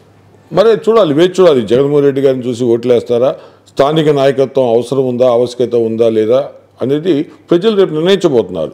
ఖచ్చితంగా ఇట్లా ట్రాన్స్ఫర్ అయ్యి వచ్చినట్టు ఉద్యోగులు ట్రాన్స్ఫర్ అయినట్టుగా, ఓ కార్పొరేట్ వ్యవస్థలో ఇక్కడున్న బ్రాంచ్ మేనేజర్ని ఇంకో బ్రాంచ్కి పంపించినట్టుగా, గుంటూరులో బ్రాంచ్లో పనిచేస్తున్న వ్యక్తిని నెల్లూరు బ్రాంచ్కి ట్రాన్స్ఫర్ చేసినట్టుగా, నెల్లూరు బ్రాంచ్లో పనిచేస్తున్న అతనికి సత్యపల్లి ట్రాన్స్ఫర్ చేసినట్టుగా చేస్తే ఇది రాజకీయంగా ప్రజలు ఆమోదించరు అనేది నా పూర్తి విశ్వాసం. రజనీ గుంటూరు వచ్చినప్పుడు మీరు వైఎస్ఆర్సీపీలో ఉన్నారు, ఇప్పుడు మీరు వైఎస్ఆర్సీపీ పార్టీని వీడారు. ఈ ప్రభావం రజనీ మీద ఎలా ఉండబోతుంది? ఖచ్చితంగా ఉంటుందమ్మా, లేకుండా ఎందుకు ఉంటుంది? అసలు ఆ ప్రశ్న ఉత్పన్నం కాదు. ఏ మేరకు ఉంటుందనేది అది ఇప్పుడే నేను అత్యవశక్తిగా ఉంటుంది మాట్లాడుతుంటే, అటువంటి మాటలు నేను మాట్లాడను.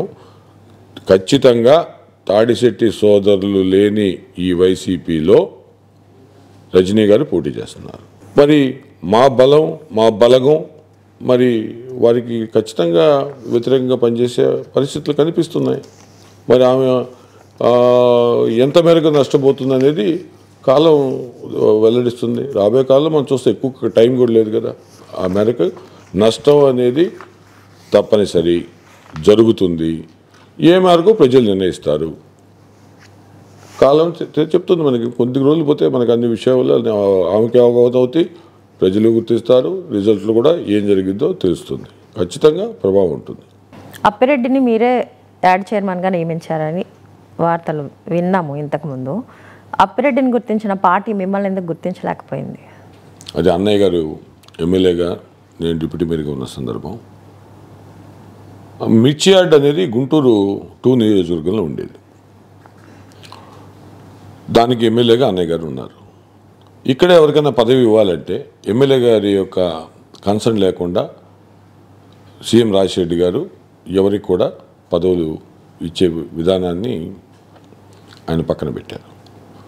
ఎమ్మెల్యే గారి యొక్క అనుమతి కూడా తెచ్చుకోవాల్సిన పరిస్థితి. అప్పుడు అప్పిరెడ్డి గారు పలు సందర్భాల్లో పలుసార్లు మమ్మల్ని కలవటం, దానికి కన్సర్న్డ్గా ఒక లెటరు సీఎం గారికి అడ్రస్ చేసి ఇమ్మని అడగడం జరిగింది.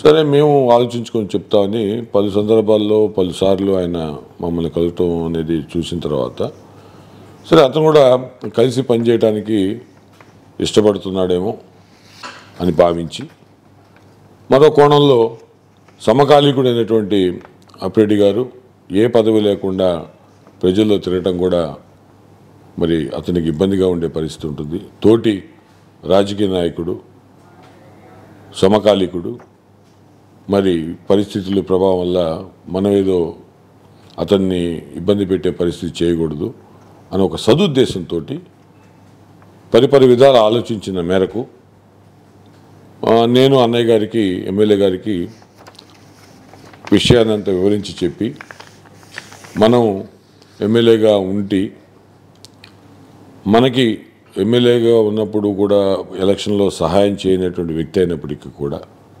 పార్టీలో కొనసాగుతున్నాడు కాబట్టి మనం వితరణ చూపిద్దాం, మనం ఒక రాజకీయ విధానాన్ని చూపిద్దాం, అపకారికైన ఉపకారం చేసే విధానాన్ని మనం వెళ్దాం, ఎవరితో శత్రుత్వం మనకు అవసరం లేదు.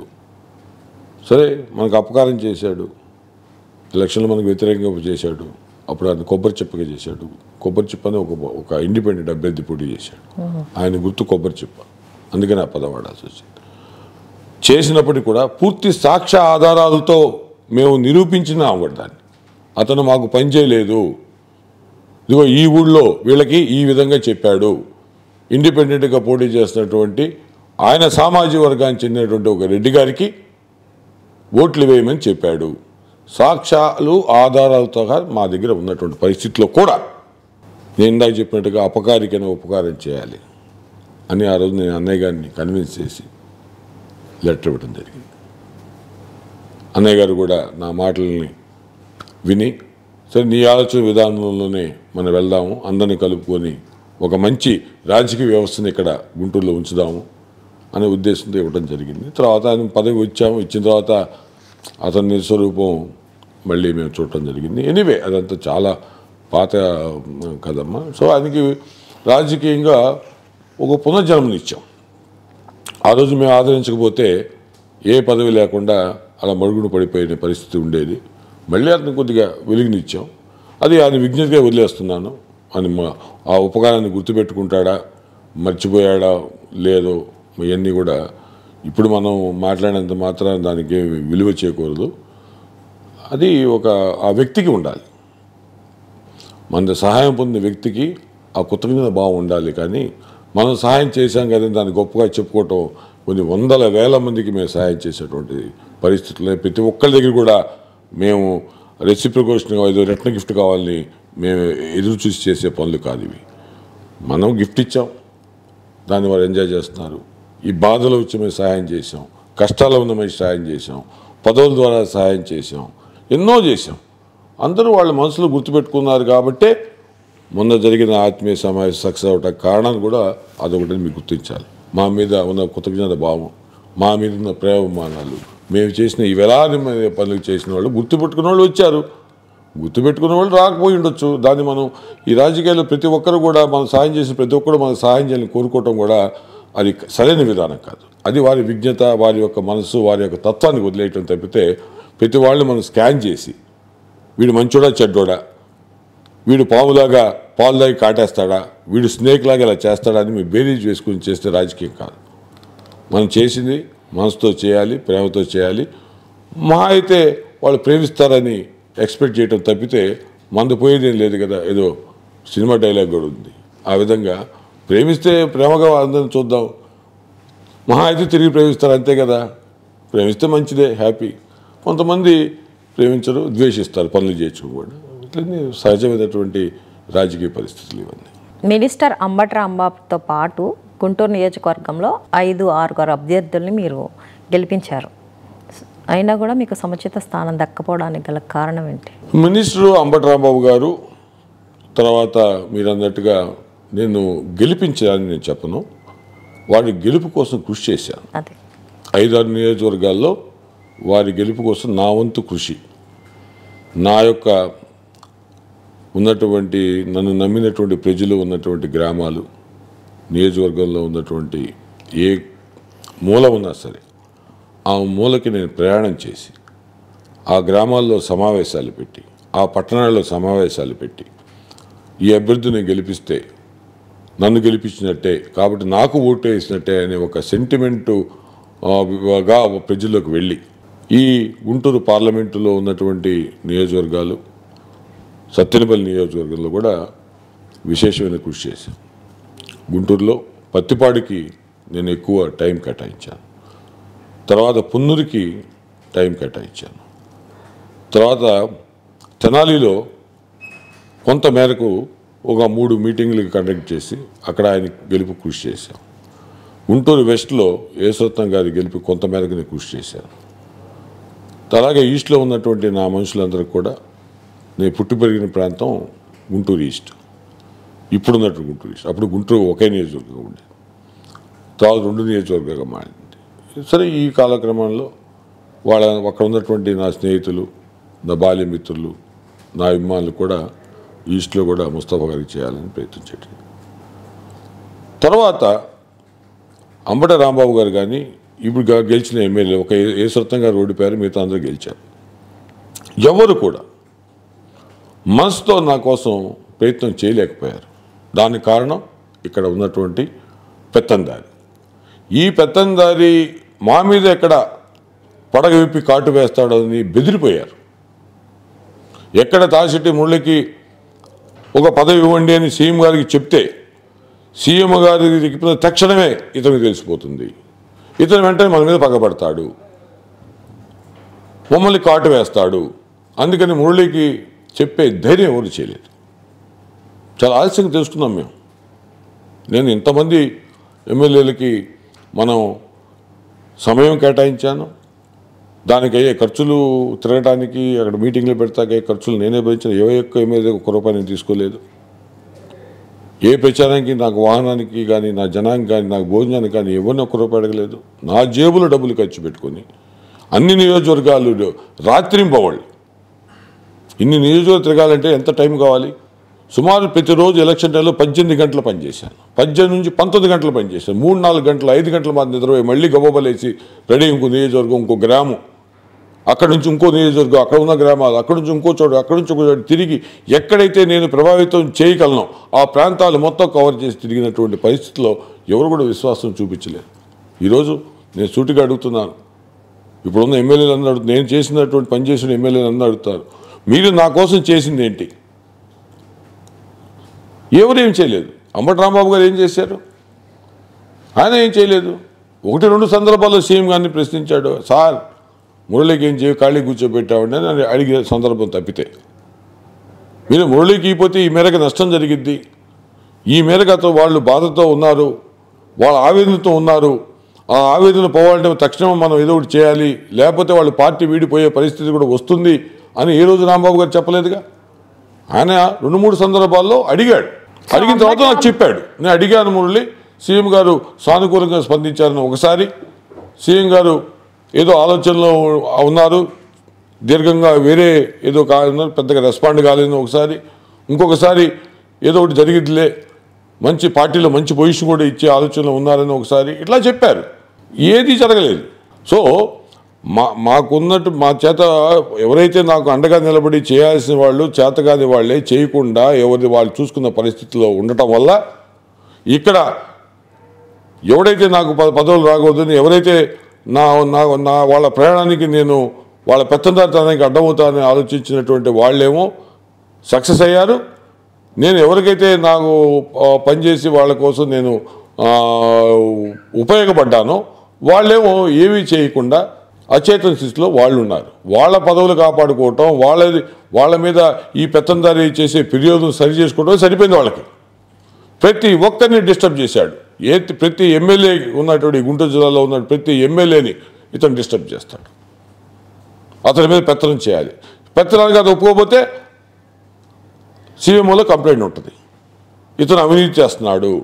వాళ్ళది వాళ్ళు సరి చేసుకోలేక సతమతం అవుతూ వాళ్ళు మాకేం చేయలేని పరిస్థితిలో ఉన్నారని నేను కూడా పెద్దగా బ్లేమ్ చేయట్లేదు. ఎందుకంటే ఆవేదనతో ఒక మాట వాళ్ళ చేతగాని పరిస్థితిలో ఉన్నారని అన్నాను. కానీ వాస్తవంగా వాళ్ళు వాళ్ళ యొక్క ఉనికిని కాపాడుకోవటానికి ఒకటి, ఇటు పాము యొక్క కాటును కాపాడుకోవటానికి ఇంకొక కవచం కోసం ఎదుగుతూ తిరుగుతున్న పరిస్థితుల్లో ఉన్నారు.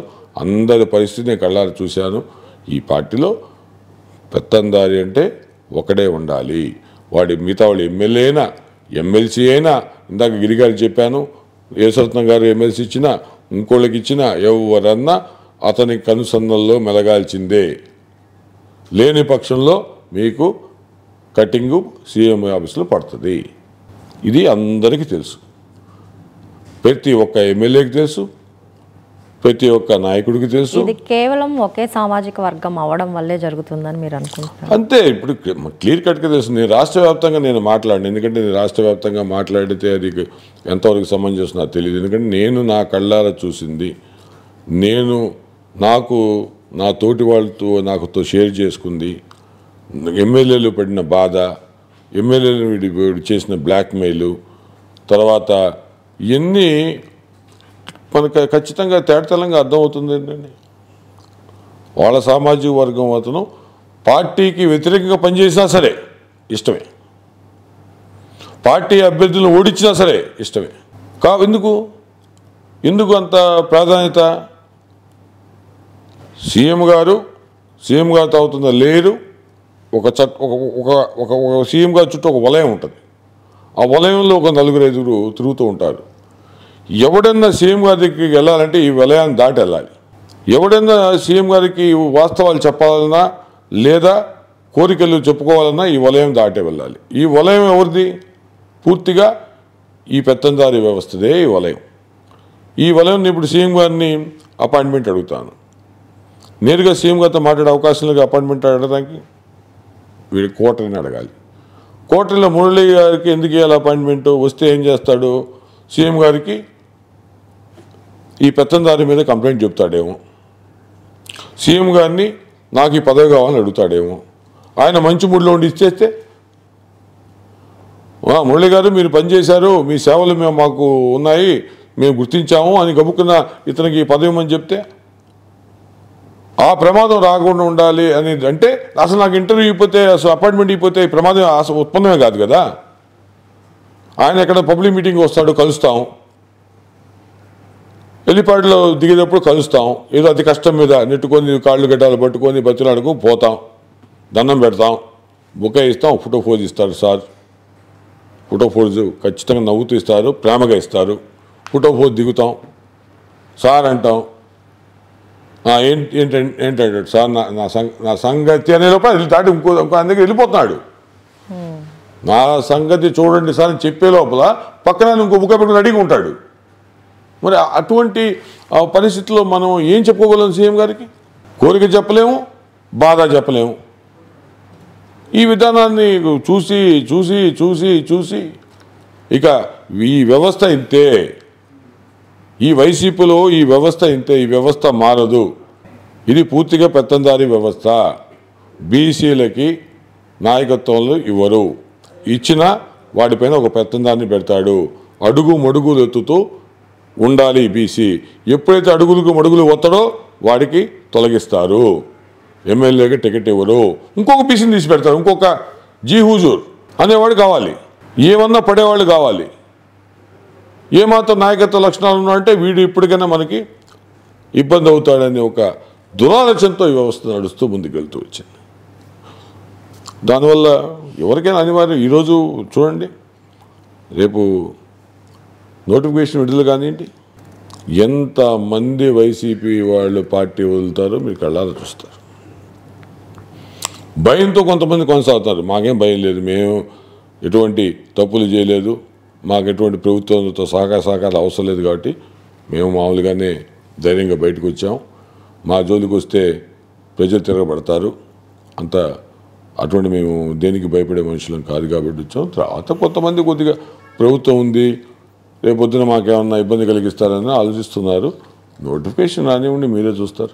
ఒక ప్రముఖ పార్టీ నుంచి మీరు చీరాల నుంచి పోటీ చేయాలనే ఆఫర్ మీకు వచ్చిందంటే సమాచారం, ఇందులో నిజం ఎంత? ఖండించనండి. పార్టీతో ఏ ప్రముఖ పార్టీతో కూడా మేము అధినాయకులను కలవటం కానీ అధినాయకులు మమ్మల్ని పిలవటం కానీ ఏం జరగలేదు. సో కొంతమంది మా వెల్ విషెస్ మేము ప్రయత్నం చేస్తాం, మీ పార్టీ నుంచి బయటకు వచ్చారు కదా, కనీసం ఇంకో పార్టీ నుంచి అన్న మీకున్న శక్తి సామర్థ్యాల మేరకు ఒక ఎమ్మెల్యేగా పోటీ చేయాల్సిన ఆవశ్యకత ఉంది. ఇప్పుడు మీ ప్రజలు, మిమ్మల్ని నమ్ముకున్న ప్రజల కోసమైనా మీ రాజకీయ వ్యవస్థలో మీరు నడవాలని చెప్పినప్పుడు సరే అన్నా చూడండి అని చెప్పడం జరిగింది. వారు మళ్ళీ మాకు ఈ ఆఫర్ ఇవ్వటం జరిగింది. నేను ఇందాక మీకు చెప్పాను కదండి, నేను ఆ విధానానికి నేను వ్యతిరేకం. ఇక్కడ వాడిల్లు అక్కడ పోటీ చేయటం, అక్కడ వాడిల్లు ఇక్కడికి రావటం ఎందుకో నాకు, నేను అది ఇప్పుడున్న జనరేషన్లో అలా చేయటం తప్పు కాదని భావిస్తుంటే, నా మనసు అయితే అది సరైనటువంటి విధానం కాదని నమ్మే వ్యక్తిని నేను. గుంటూరు నియోజకవర్గంలో పోటీ చేసే అవకాశం ఉందా? గుంటూరు నియోజకవర్గం నా సొంత నియోజకవర్గం అండి. గుంటూరు పట్టణం నా సొంత పట్టణం. గుంటూరు నియోజకవర్గంలో ఆఫర్ వస్తే చేస్తాను, ఖచ్చితంగా చేస్తాను, చాలా సంతోషంగా చేస్తాను, చాలా ఆనందంగా చేస్తాను, కసిగా చేస్తాను. ఒక గుంటూరు నగరంలో నాకు టికెట్ ఇస్తే ఏ ప్రాంతం 1 అయినా 2 అయినా కానీ సరే, ముస్లిమ్స్కి ఇస్తారో ఏం చేస్తారో పార్టీ నిర్ణయాలు నేను ఇక్కడ పనికి వస్తానని ఏ ప్రధాన పార్టీ అయినా నిర్ణయించుకున్న రోజున ఆ పార్టీకి ఈ పార్లమెంటు మొత్తం తిరుగుతాను. నా నియోజకవర్గమే కాదు, పక్క నియోజకవర్గాల్లో కూడా తిరిగి నా సాయశక్తుల ఆ పార్టీకి రుణం తీర్చుకుంటానికి ప్రయత్నం చేస్తాను. ఖచ్చితంగా 7 అసెంబ్లీ స్థానాలు ఆ పార్టీ గెలవటానికి కృషి చేస్తాను. నా వంతు శ్రమ నేను చేస్తాను. దాంట్లో నా పూర్తి విశ్వాసం ఉంది. నేను తప్పనిసరిగా విజయంలో దోహదపడటానికి పూర్తిగా నాకు హంగులు, అక్కడ ఉన్నటువంటి జనాలతో ఉన్నటువంటి పరిచయాలు పూర్తిగా ఉపయోగపడతాయని నేను భావిస్తాను. ఆ అవకాశం రావాలని కూడా కోరుకుంటున్నాను, నేను మనస్ఫూర్తిగా కోరుకుంటున్నాను. గుంటూరు నియోజకవర్గంలో మీకు అవకాశం వస్తే ఎంత మెజారిటీతో మీరు విజయం సాధించారు? మెజారిటీ అనేదండి, నేను అంటే ఇప్పుడు మీరు టికెట్ ఇవ్వలేదు, మనం పోటీ చేయలేదు, అప్పుడే మెజారిటీ గురించి మాట్లాడతాం అనేది అది గర్వంతో మాట్లాడినట్టు ఉంటుంది. గెలుపు తథ్యం, ప్రజలు ఆశీర్వాదిస్తారు తప్పనిసరిగా. నేను అందరికీ సుపరిచితులైనటువంటి మనుషులు, మేము ఎన్నో సంవత్సరాలుగా పట్టణం రాజకీయం చేస్తున్నాం, అది అందరికీ తెలిసిన విషయమే. ఖచ్చితంగా విజయం సాధించడం అనేది నేను ఖచ్చితంగా నేను గెలుస్తాను చెప్పగలను, కానీ మెజార్టీ విషయం ఇప్పుడు మాట్లాడుకోవటం కొద్దిగా అత్యోశక్తి అవుతుందని నా భావం. కాపులతో మీరు అత్యంత సన్నిహితంగా మెలుగుతున్నారు, మీరు జనసేనలో చేరే అవకాశం ఉందా? కాపులు మా కుటుంబానికి గుండెకాయ లాంటి వాళ్ళు. అన్నయ్య గారు కానీ నన్ను కానీ ఏ సందర్భంలో వచ్చినా బీసీలు, కాపులు, ఎస్సీలు అందరూ కూడా మమ్మల్ని ఎంతో ఆదరించారు. వారి ప్రేమకి మేము ఈ జన్మంతా రుణం తీసుకున్న చాలనంత మాకు అండగా నిలబడ్డారు. మా బీసీ వర్గాలు, మేము విద్యార్థి దశలో ఉన్నప్పుడు కూడా బీసీ వర్గాలు తక్కువ విద్యా వ్యవస్థలో ఉన్న రోజుల్లో కూడా కాపులు మమ్మల్ని మోసారు రాజకీయంగా. అది వారికి మేము రాజకీయంలో ఉన్నంత వరకు, మేము ఏ పార్టీలో ఉన్నా, ఎక్కడ ఉన్నా సరే, ఏ పొజిషన్లో ఉన్నా సరే, వాళ్ళకి మేము ఎప్పుడూ సహాయ సహకారంగా ఉంటాం, అండగా ఉంటాం.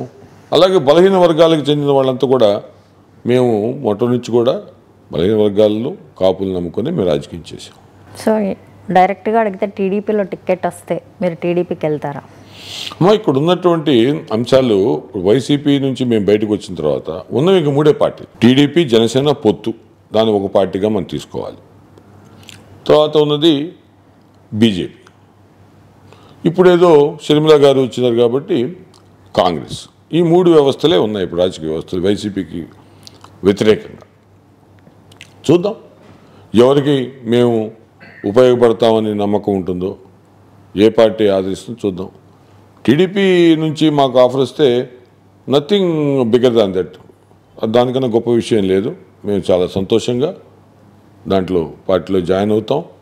వారి నమ్మకంగా మాకు టికెట్ ఇచ్చినట్లయితే ఆ నమ్మకాన్ని వమ్ము చేయకుండా వారికి కంపల్సరీగా ఒక మంచి గిఫ్ట్గా గుంటూరు సీట్నే కాదు, పక్కన ఉన్న 3-4 సీట్లు కూడా బంగారుపల్లెంలో వారికి ఆ పార్టీకి అప్పచెప్తాం, దాంట్లో సందేహం లేదు. టీడీపీ జనసేన పొత్తులో ఇప్పటికే సీట్ల విషయంలో ఇద్దరికి ఇంతవరకు క్లారిటీ లేదు. సో ఇలాంటి సమయంలో కొత్తగా మీరు పార్టీలో చేరితే మిమ్మల్ని ఆదరిస్తారా? పవన్ కళ్యాణ్ గారికి 24 ఎమ్మెల్యే సీట్లు, 3 ఎంపీ సీట్లు ఇవ్వటం జరిగింది. పవన్ కళ్యాణ్ గారు కూడా చాలా చక్కగా దాన్ని సమర్థిస్తూ మాట్లాడారు. ఎన్ని సీట్లు తీసుకున్నామో ముఖ్యం కాదు, ఎంతమందిని గెలిపించుకున్నామో ముఖ్యం అని చెప్పేసి ఆయన చాలా గొప్ప మెచ్యూర్డ్ పొలిటీషియన్ లాగా మాట్లాడారు. నేను రియల్లీ అప్రిషియేట్ దట్.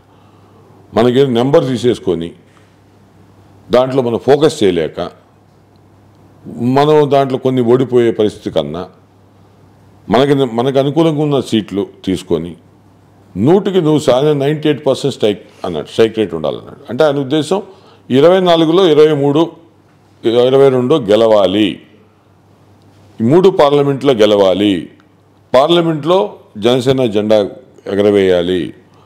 ఒక్క సీటుతో మనం ఉన్నాము, దాన్ని 23కు పెరగడం అనేది చిన్న విషయం కాదు. ఇలా మన రాజకీయం ఎదుగుతూ వెళ్ళాలి, మెట్టు మీద మెట్టు ఎక్కువ వెళ్ళాలి, నిచ్చెనలో కూడా కొద్ది ఎక్కుతూ వెళ్ళాలి అనే ఒక చాలా మెచ్యూర్డ్గా, అసలు అంత బ్రాడ్ మైండ్ ఒక రాజకీయ నాయకుడు మాట్లాడుతూ అనేది చాలా ఎంతో ధైర్యం, దమ్ము ఉండాలి.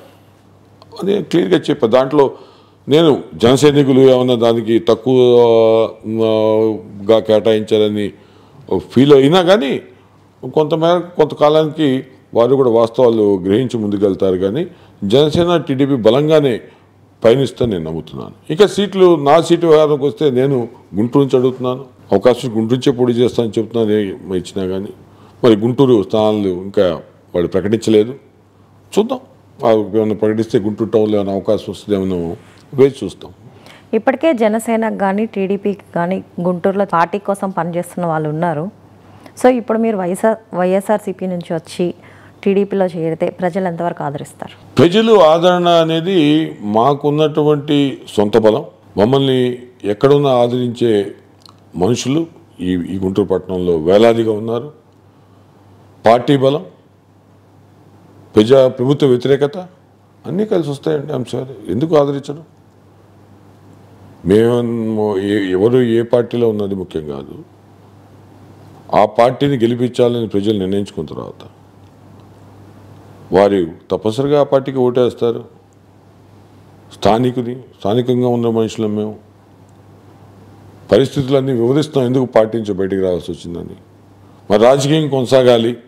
ఈ ఒక పార్టీలో ఎమడలేనప్పుడు ఏ రాజకీయ నాయకుడు ఏం చేయగలడు? ఈ పార్టీలో మనం గుర్తించకుండా, ఈ పార్టీలో మనకి సముచిత స్థానం ఇవ్వకుండా అవమానకరంగా చూసినప్పుడు రాజకీయ నాయకుడు రెండే దారి. ఒకటి ప్రత్యామ్నాయంగా ఉన్న పార్టీకి వెళ్తాం, రెండోది రాజకీయాన్ని తప్పుకోవటం.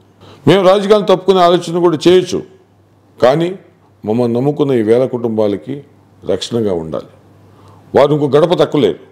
ఇంకో రాజకీయ నాయకుడి దగ్గరికి వెళ్ళి వాళ్ళు చేతులు కూడా నిలబడలేరు. వాళ్ళని ఒక రోషంగా, దమ్ముగా, పవర్గా నిలబడేట్టుగా మేము వాళ్ళని కాపాడుకుంటూ వచ్చాం.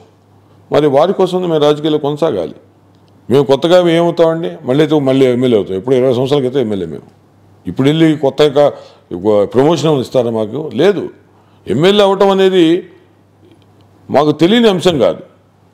మేము చూసినది, చేసినది, ఎంజాయ్ చేసింది. ఇప్పుడు ప్రజల కోసమే ముందుకు వెళ్ళాలని కోరుకుంటున్నాం. ఆ అవకాశం ఏ పార్టీ ఇచ్చినా తప్పనిసరిగా వినియోగించుకుంటాం.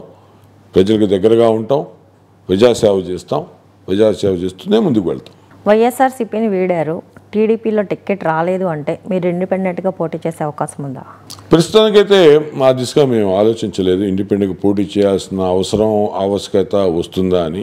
అటువంటి కొద్దిగా ముందుకు వెళ్ళిన తర్వాత మా బల నిరూపణ చేయాల్సిన పరిస్థితి ఉంది అనుకున్నప్పుడు తప్పనిసరిగా పోటీ చేయాల్సిన పరిస్థితి వస్తే నేనైతే ఆ పరిస్థితి వస్తుందని నేను అనుకోవట్లేదు. రాజశేఖర్ గారి హయాంలో మీకున్న ఆదరణ జగన్ గారి నాయకత్వంలో లేదనుకోవచ్చా? అసలు రాజశేఖర రెడ్డి గారి ఉన్న ఆదరణ 100కి 100. ఎవరికైనా ఆదరణ అనేది కులమానం 100 నెంబర్ అయితే ఆ 100 నెంబర్ ఉంది అక్కడ. ఇక్కడ 0.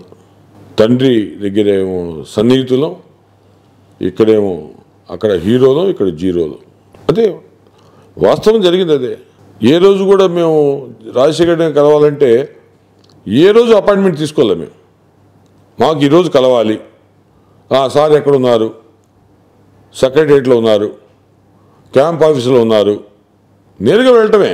ఏం చేస్తున్నారు? మీటింగ్లో ఉన్నారు. ఓకే, 5 నిమిషాలు వెయిట్ చేసేవాళ్ళం. మీటింగ్ అయిపోగానే కలిసేవాళ్ళం. ఆయన చక్కగా పేరు పెట్టి వాట్ వెంకట్, వాట్ ఇనానమస్ అని పిలిచేవాడు. నన్ను ఆయన ఇనానమస్ అని పిలిచేవాడు. నేను ఇనానమస్గా కార్పొరేటర్ అయ్యాను కాబట్టి ఆ రాష్ట్రంలో నేను ఒక్కడనే ఫస్ట్ ఇనానమస్ అయినటువంటి ఏకైక వ్యక్తి నేనే. వాట్ ఇనానమస్ అనేవాడు.